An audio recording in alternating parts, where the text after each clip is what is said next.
नमस्कार प्यारे विद्यार्थियों, आज के इस वीडियो के अंतर्गत हम जैविक खेती की परिभाषा के बारे में अध्ययन करेंगे। जैसा कि नाम से हमें पता चल रहा है जैविक खेती, तो जैविक खेती एक विशेष प्रकार की खेती है जिसके अंतर्गत हम जीवों के सहारे क्या करते हैं, इसके अंदर जीवंत खेती करते हैं। अगर माध्यमिक शिक्षा बोर्ड की परीक्षा के अंतर्गत अगर प्रश्न आता है तो 1 नंबर का एक सवाल आता है जिसमें इसको पूछा जा सकता है कि भी जैविक खेती को परिभाषित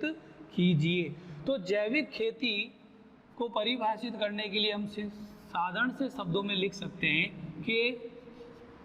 जीवों के सहारे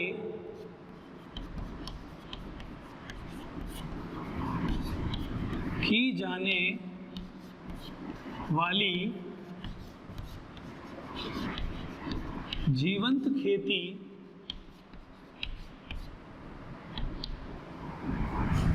तो जीवों के सहारे की जाने वाली जीवंत खेती को हम क्या कहते हैं, जैविक खेती कहते हैं। और ये एक प्रकार से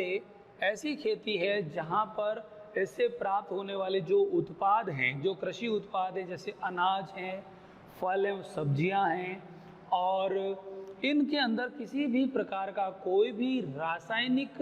प्रभाव नहीं पाया जाता है। यानी कि रासायनिक उर्वरकों का जब हम सहारा नहीं लेते हैं और जब हम ऐसी खेती करते हैं तो उस खेती के अंदर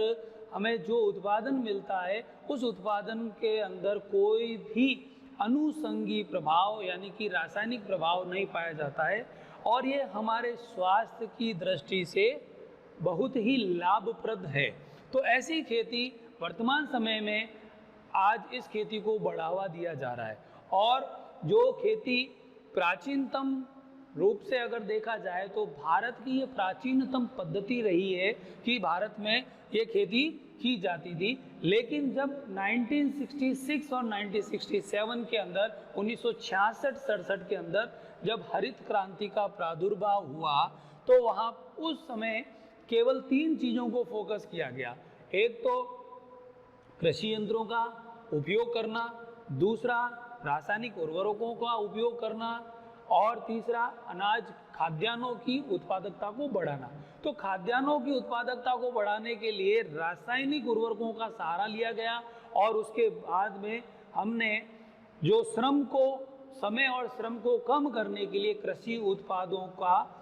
कृषि यंत्रों का और उपकरणों और औजारों का भी हमने इस्तेमाल किया। तो उस समय से लेकर के आज के वर्तमान समय की अगर हम बात करें तो ऐसे समय में जो खेती की जा रही है उस खेती के अंतर्गत हमने अंधाधुंध तरीके से जमीन के अंदर क्या करना लग गए, हम जो रासायनिक उर्वरक हैं, कीटनाशक दवाइयाँ हैं, पेस्टिसाइड्स हैं, इनका उपयोग हमने बढ़ा दिया। लेकिन जो प्रोडक्शन बढ़ा है साथ ही साथ इसके उपयोग को बढ़ाने की वजह से प्रोडक्शन तो बढ़ गया, लेकिन जो प्रोडक्शन हमें मिला है, जो उत्पादन हमें मिला, वो हमारी स्वास्थ्य की दृष्टि पर के मानकों पर खरा उतरता नहीं है। इसलिए आज वर्तमान समय में हमें जैविक खेती को अपनाने की बहुत ज़्यादा आवश्यकता है। अगर जैविक खेती को किसान भाई लोग जागरूक होकर के अपनाते हैं तो इस खेती के माध्यम से हम हमारे लोगों के स्वास्थ्य को बनाए रख सकते हैं, उनके स्वास्थ्य की सुरक्षा के लिए इंतजाम कर सकते हैं, किसी भी असाध्य रोगों से निजात मिल सकती है, शरीर के अंदर विभिन्न प्रकार के जो आंतरिक अंग हैं उनके खराब होने से उनको बचाया जा सकता है, भावी पीढ़ी के स्वास्थ्य को भी बनाए रखा जा सकता है। तो हम भविष्य की चुनौतियों को ध्यान में रखते हुए हम ऐसी खेती को अपनाएं जो आज के वर्तमान समय में हमारे लिए कारगर है, साथ ही साथ ये आर्थिक दृष्टि से भी हम लोगों को मजबूत बनाती है। स्वास्थ्य के लिए हम अगर समझौता करके हम ऐसी अनाज का, फल और सब्जियों का सेवन अगर करते हैं तो उन चीज़ों के लिए हमारे जीवन में उसके रासायनिक प्रभाव देखने को मिलेंगे, और हम उन चीज़ों का सेवन करते हैं तो उसकी कीमत हो सकता है कि रासायनिक खाद का उपयोग करके, उर्वरकों का उपयोग करके जो उत्पादन मिलता है उसकी कीमत कम हो सकती है, दिखने में वो स्वस्थ और आकर्षक हो सकते हैं, लेकिन उनके अंदर रासायनिक प्रभाव जो है छुपा हुआ रहता है। जब हम इन चीज़ों का सेवन करते हैं तो ये हमारे स्वास्थ्य के लिए खतरा बन सकती है और भावी पीढ़ी में भी इनका खतरा जाएगा। तो हम चाहते हैं कि हम सुरक्षित और सेफ तरीके से खेती करें, ऐसी खेती करें जो कि हमारे स्वास्थ्य के साथ में उसको बनाए रखे, उसको उसकी वृद्धि कर सके, स्वास्थ्य के दृष्टि से ये हमारे लिए कारगर हो। तो हम जैविक खेती की परिभाषा को अगर हम अलग अलग संगठनों के हिसाब से देखा जाए तो IFOM international federation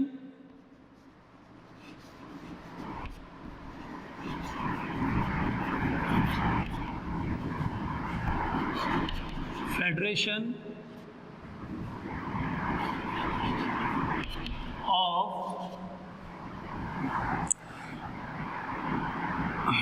organic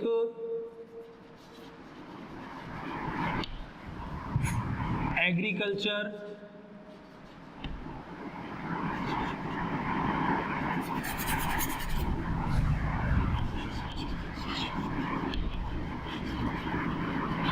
movement,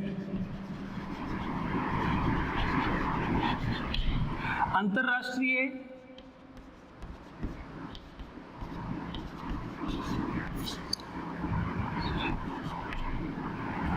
जैविक खेती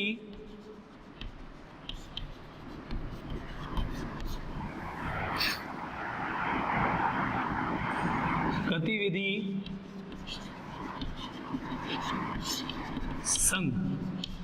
तो इस संघ के द्वारा, इस संगठन के द्वारा जो जैविक खेती की परिभाषा दी गई है, तो वो परिभाषा इस प्रकार से है कि जैविक खेती एक उत्पादन पद्धति है। जैविक खेती एक उत्पादन पद्धति है और इस पद्धति के द्वारा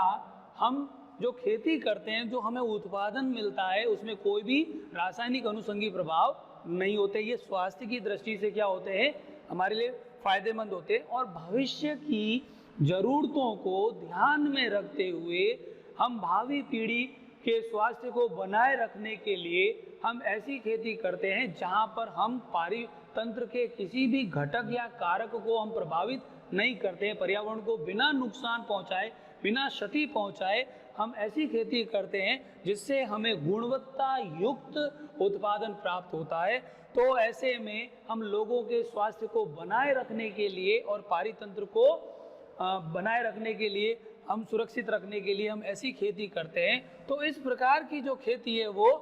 क्या कहलाती है, जैविक खेती कहलाती है IFOM के अनुसार, ठीक है ना। तो ये एक प्रकार का एक संगठन है। इस संगठन के अलावा दूसरा जो संगठन है FAO, फूड एंड एग्रीकल्चर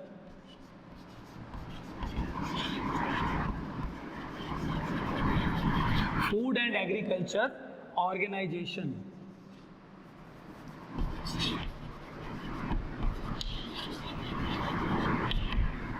तो फूड एंड एग्रीकल्चर ऑर्गेनाइजेशन जो कि रोम में स्थित है और इसके अनुसार जो जैविक खेती है उसको परिभाषित किया गया है। इसकी परिभाषा को अगर हम ध्यान में दें तो जैविक खेती क्या है, एक प्रकार की व्यापक और संपूर्ण जैविक खेती एक व्यापक एवं संपूर्ण प्रणाली है और इस प्रणाली के अंतर्गत जो हम उत्पादन प्राप्त करते हैं, जिसमें हम किस चीज को, यानी कि ये छोटा हिस्सा नहीं है, एक बड़ी इकाई है, व्यापक है, इसका क्षेत्र विशाल है और इसके अंतर्गत हम जीवित संगठन के उन सभी अंगों को शामिल करते हैं। अगर उन अंगों में से कोई भी एक अंग जो है वो इसमें से अगर अनुपस्थित रहता है तो हमारी जैविक खेती कर पाना हमारे लिए असंभव हो जाता है ना। जैसे हमारे पास में उद्यान है, मनुष्य है, जड़ी बूटी है, उद्यान है, मृदा है, ठीक है ना। तो ये सारे जो जैविक संगठन के जो अंग हैं, उन अंगों की गैर मौजूदगी में ये खेती कर पाना हमारे लिए संभव नहीं, इसलिए इसको व्यापक और व्यापक एवं संपूर्ण प्रणाली के रूप में देखा जाता है। तो आज इसके अनुसार जो परिभाषा जो है, अब इसके बाद में हम देखते हैं कि NPOF, ठीक है ना, नेशनल प्रोग्राम ऑफ ऑर्गेनिक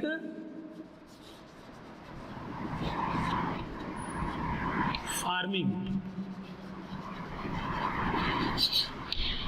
तो national programme of organic farming, ये भी भारत के अंदर व्यापक तौर पर, विस्तृत तौर पर जो जैविक खेती की जाती है, उस जैविक खेती के लिए हमें जो प्रोग्राम चलाया गया है, यानी कि राष्ट्रीय स्तर पर, राष्ट्रीय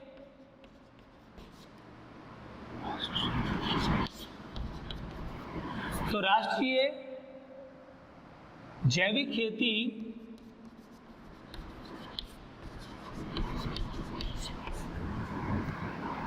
कार्यक्रम,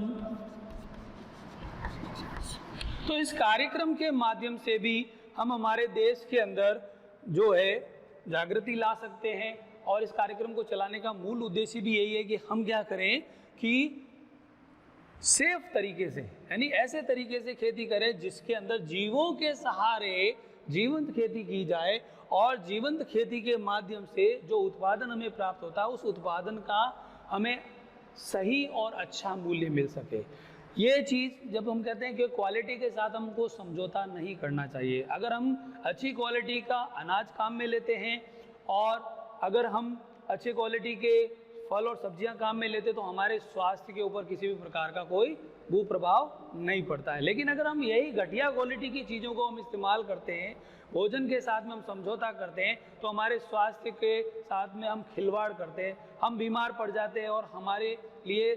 जो इलाज की हमें आवश्यकता पड़ती है, दवाइयाँ हमें खर्चा, जितना हमने बचत वहाँ पे की उतना का उतना खर्चा हमारे उससे दुगना तिगुना हम हमारे इलाज पे खर्च कर लेते हैं। इसलिए हमें कभी भी हमारे स्वास्थ्य को जो है हमेशा सर्वोपरि रखना चाहिए कि हमारा स्वास्थ्य ठीक रहे। उसके लिए अगर हम अधिक कीमत दे करके ऑर्गेनिक फार्मिंग के माध्यम से जो भी उत्पादन हमको मिलता है उसको हम प्राप्त करके उसका हम सेवन करें, तो किसान भाइयों को हम जागरूक करें कि भी ऐसी खेती करें कि जैविक कार्यक्रम, राष्ट्रीय जैविक खेती कार्यक्रम के माध्यम से उनको हम सिखा सकते हैं कि जैविक खेती किस प्रकार से करनी है। अब इसके बाद में हम आगे की कड़ी में पढ़ेंगे प्रमाणित जैविक खेती।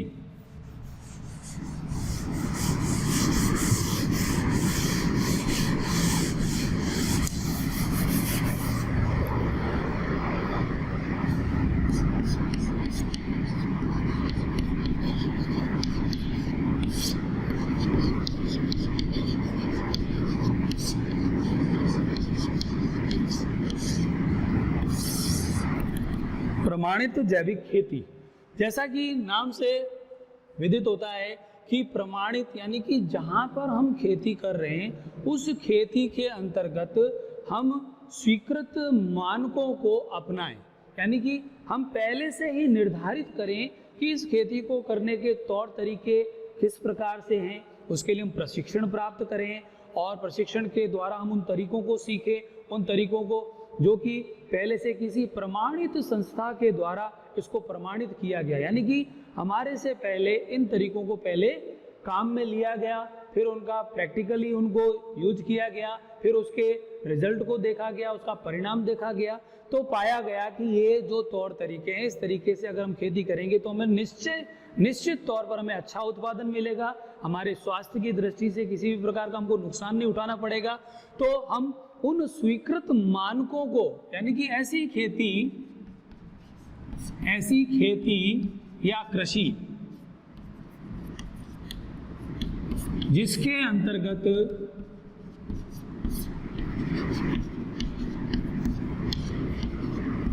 स्वीकृत मानकों को अपनाया जाता है तो उसे प्रमाणित जैविक खेती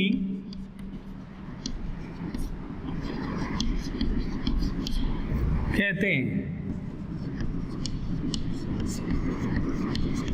तो कहने का तात्पर्य है कि हम जो खेती करना चाहते हैं उस खेती के अंतर्गत हमें इन चीज़ों को ध्यान में रखना है कि जो भी आप तौर तरीके अपना रहे हैं, जो मानक पहले से निर्धारित किए गए हैं, उनको स्वीकृत किया गया है, उन पे मोहर लगाई गई कि ये स्टैंडर्ड है, इन स्टैंडर्ड को आपको फॉलो करना पड़ेगा, तभी आपको प्रमाणित जैविक खेती की संज्ञा दी जा सकती है। अदरवाइज अगर हम किसी और तरीके से हम खेती करते हैं और उन मानकों को हम फॉलो नहीं करते हैं, रूल्स को फॉलो नहीं करते हैं और हम खेती करते हैं तो हमें जो उत्पादन मिलेगा तो हमें उसकी कोई गारंटी नहीं है कि ये चीज़ें हमारे स्वास्थ्य के लिए लाभप्रद होंगी, बल्कि हानिकारक हो सकती है। अगर हम उनमें से उन मानकों को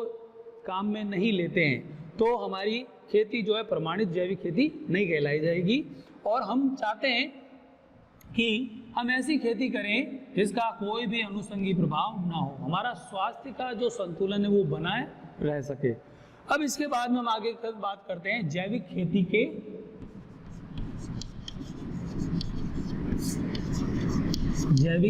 के मानक।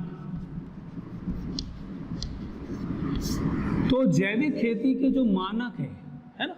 मानक मतलब स्टैंडर्ड, यानी कि जिनको माना गया, पहले से स्वीकृत किया गया, उनको अपना करके देखा गया, चेक किया गया, प्रैक्टिकली उसको इम्प्लीमेंटेशन करके उसको हमने तैयार किया। तो ऐसे मानक जो हमें मानकीकृत और प्रमाणीकृत संस्था के द्वारा हमें बताए गए हैं, जिनको जैविक खेती के लिए नियुक्त किया गया, ऐसी संस्था वो हमें बताएगी कि हमें किस प्रकार से मानक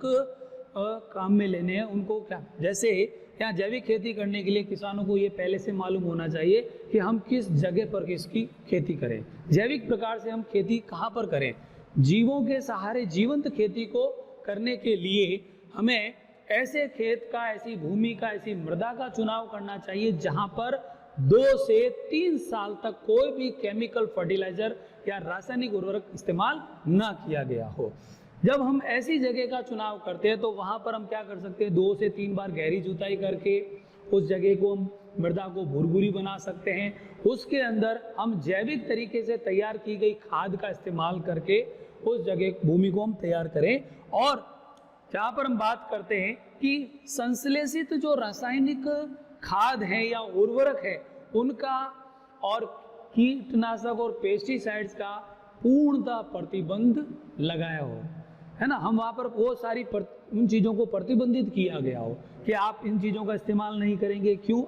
अगर हम उन चीज़ों में किसी कीटनाशक को लगाते हैं या हम किसी रासायनिक उर्वरक का इस्तेमाल करते हैं पैदावार बढ़ाने के लिए, उसकी वृद्धि के लिए, तो ऐसे में वो खेती जैविक खेती नहीं कहलाई जाएगी, फिर वो रासायनिक खेती के अंतर्गत आएगी। हम उस दायरे से बाहर जाकर के काम नहीं कर सकते हैं। तो हमारे लिए क्या स्थापित किए गए, मानक स्थापित किए गए, उन मानकों को हमें ध्यान में रखना है। तो हम ऐसे में जैविक खेती के मानकों को ऊपर खरे उतर करके ही हम क्या कर सकते हैं, जैविक खेती को कर सकते हैं। तो अब आगे की कड़ी में हम पढ़ते हैं जैविक खेती की जो अवधारणा है।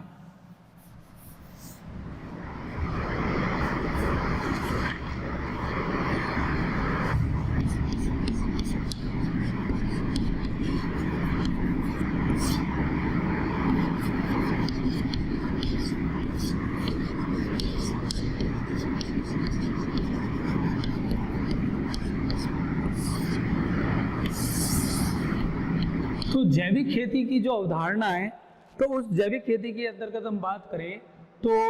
जैविक खेती है क्या, है ना। सबसे पहले तुमको ये जानना जरूरी है कि जैविक खेती की अवधारणा को प्रतिपादित करने वाले कौन कौन से वैज्ञानिक है, किस किस देश ने इसके अंदर मतलब वैज्ञानिकों ने इसके जो फेवर के अंदर क्या क्या बातें कही है, क्यों ये हमारे लिए आवश्यक हो गई आज के इस वर्तमान युग को देखते हुए क्यों ये हमारे स्वास्थ्य की दृष्टि को सुधारने के लिए जरूरी है। क्योंकि हम जो चीज़ें आज वर्तमान समय में हम जो खा रहे हैं, है ना, उसकी गुणवत्ता की जांच हम खुद घर बैठे नहीं कर सकते हैं, लेकिन किसानों को हम ऐसी खेती के लिए प्रोत्साहित कर सकते हैं और प्रोत्साहित करके उनको प्रशिक्षित कर सकते हैं, प्रशिक्षित करके उनको प्रमाणित जैविक खेती के कार्यक्रम में हिस्सा लेने के लिए उनको हम तैयार कर सकते हैं। तो पूर्ण रूप से जब वो प्रशिक्षित होंगे, उन मानकों को ध्यान में रखेंगे, तो एक वैज्ञानिक तरीके से की जाने वाली जो खेती है, उस खेती की अवधारणा जो कि रासायनिक अनुषंगी प्रभावों को कम करने के लिए और हमारे जीवन में से इन चीज़ों को हटाने के लिए, क्योंकि जिस समय भारत के अंदर भुखमरी फैली हुई थी, तो ऐसे में खाद्यान्नों को बढ़ावा देना आवश्यक हो गया। लेकिन ऐसे में हमने क्या किया, रासायनिक खाद का उपयोग किया, क्योंकि उस समय हमारे भारत देश के अंदर इतना क्षेत्र मौजूद नहीं था कि कुल कृषि क्षेत्र में से, आज जो वर्तमान की स्थिति हम देखें तो कुल कृषि क्षेत्र में से 10 से 15% क्षेत्रफल जो है वो जैविक खेती के लिए काम में लाया जा सकता है। भारत के अंदर बहुत सारी संभावनाएं जो अन्य देशों की तुलना में भारत के अंदर भी हम जैविक खेती को अपना करके, हम उन तौर तरीकों को अपना करके हम एक अच्छी गुणवत्ता युक्त चीज़ों का उत्पादन कर सकते हैं, फलों का, सब्जियों का, अनाजों का, जो भी हमारी ज़रूरतमंद की जो चीज़ें हैं उनका हम उत्पादन कर सकते हैं। तो पहला जो वैज्ञानिक था जिसमें अपन बात करते हैं, 1924 के अंदर एक ऑस्ट्रिया का दार्शनिक था जिसका नाम था डॉक्टर रुडोल्फ स्टेनर, 1924 के अंदर। तो इसने 1924 के अंदर बायोडायनेमिक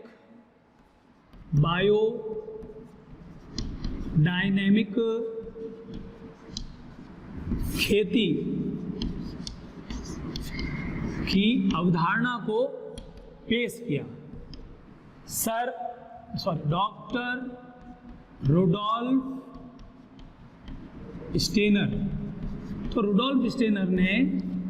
जो कि ऑस्ट्रिया का था, कहाँ का था ये, ऑस्ट्रिया का एक देश है, उस देश का ये दार्शनिक था,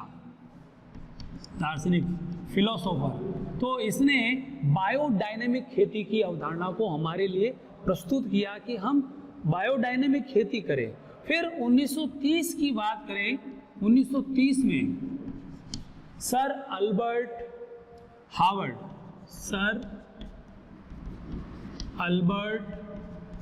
हावर्ड, ये इंग्लैंड के थे, इंग्लैंड के निवासी 1930 के अंदर इन्होंने दशक में आधुनिक जैविक खेती के सिद्धांत को, आधुनिक जैविक खेती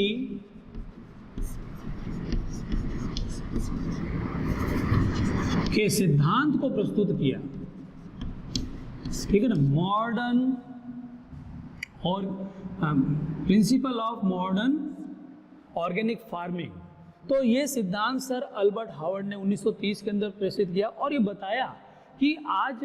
जो हम रासायनिक उर्वरकों की सहायता से जो हम खेती कर रहे हैं वो हमारे स्वास्थ्य की दृष्टि से सही नहीं है। अगर हम जैविक खेती को अपनाते हैं तो ये हमारे स्वास्थ्य की दृष्टि से क्या होगी, फायदेमंद होगी और हमें गुणवत्ता युक्त चीज़ें मिल सकती हैं। फिर 1940 की हम बात करें तो 1940 के अंदर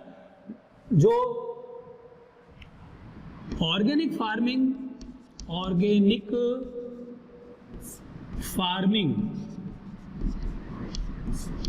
OF है ना, ऑर्गेनिक फार्मिंग शब्द का सबसे पहले जो उपयोग किया गया था वो किसने किया था, लॉर्ड वाल्टर नॉर्थबॉर्न। तो लॉर्ड वाल्टर नॉर्थबॉर्न ने इसका सबसे पहले प्रयोग किया और इन्होंने अपनी एक पुस्तक लिखी थी, उस पुस्तक का नाम था लुक टू दी लैंड, ठीक है, लुक टू दी लैंड। तो इस पुस्तक के अंदर उन्होंने बताया कि ऑर्गेनिक फार्मिंग शब्द का प्रयोग किया गया और ऑर्गेनिक फार्मिंग किसके अगेंस्ट किया गया कि हम रासायनिक जो केमिकल फार्मिंग है उस केमिकल फार्मिंग के अपोज में हम इस खेती को अपनाएं, क्योंकि भावी पीढ़ी के अंदर जो रासायनिक अनुषंगी प्रभाव देखे जा रहे थे तो उससे निजात पाने के लिए हम गुणवत्ता युक्त चीज़ों का उत्पादन बढ़ाएं, उनका सेवन करें ताकि हम लंबे समय तक अपने स्वास्थ्य को बरकरार रख सकें। और इसके बाद में 1947 के अंदर, सन 1947 में मृदा एवं स्वास्थ्य फाउंडेशन, मृदा एवं स्वास्थ्य फाउंडेशन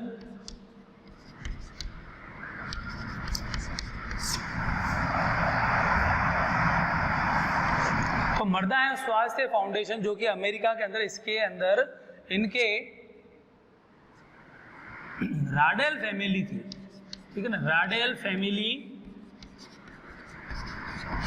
ठीक है ना। तो मृदा एवं स्वास्थ्य फाउंडेशन में राडेल फैमिली के द्वारा ऑर्गेनिक फार्मिंग के लिए प्रोत्साहन दिया। इन्होंने बताया कि भी आज हम जो जैविक खेती के लिए हम बढ़ावा देंगे तो आने वाली भावी पीढ़ी के लिए हम क्या कर सकते हैं, अच्छे स्वास्थ्य की हम कामना कर सकते हैं। अदरवाइज हम जो केमिकल फार्मिंग कर रहे हैं उस केमिकल फार्मिंग में हम अच्छे स्वास्थ्य की कामना नहीं कर सकते, क्योंकि भावी पीढ़ियों को भी नुकसान होगा, हमें भी नुकसान होगा। तो इस नुकसान से बचने का केवल और केवल एकमात्र तरीका हमारे पास है कि हम इन जैविक खेती की जो अवधारणा है उसको अपनाएं और लोगों को इसके लिए जागरूक करें, ताकि किसान वर्ग के जो लोग हैं, आज देखो भारत देश के अंदर भी 10 से 15% क्षेत्रफल ऐसा है जहां पर हम ऑर्गेनिक खाद का इस्तेमाल करके इस खेती को कर सकते हैं, क्योंकि इसके लिए हमें ऑर्गेनिक खेती करने की जरूरत है। लेकिन अगर हम आने वाले समय में अगर हम फैमिली किचन की बात करें, यानी कि फैमिली यानी परिवार कृषि, तो परिवार कृषि की भावना हमारे पास में आने लगी है ना। सरकार करेगी कि हम हमारे खुद के परिवार के लिए हम खुद खेती करें और हमारे पास में अगर कोई भू भाग है या भूखंड है या हमारे घर के अंदर किचन गार्डन बनाए तो उस किचन गार्डन के द्वारा भी हम क्या कर सकते हैं, जैविक खेती कर सकते हैं। घरेलू जो कचरा है उसका इस्तेमाल हम कंपोस्ट खाद बनाने में, वर्मी कंपोस्ट खाद बनाने में हम उसका इस्तेमाल कर सकते हैं और हम हमारे घर में अच्छी सब्जियों को उगा करके हम हमारे स्वास्थ्य की दृष्टि से हम अच्छा प्रयास कर सकते हैं। तो ये समय आ गया है कि आज इस अवधारणा को अपनाया जाना बहुत जरूरी है। तो इसी के साथ धन्यवाद और बाकी का टॉपिक हम कल पढ़ेंगे।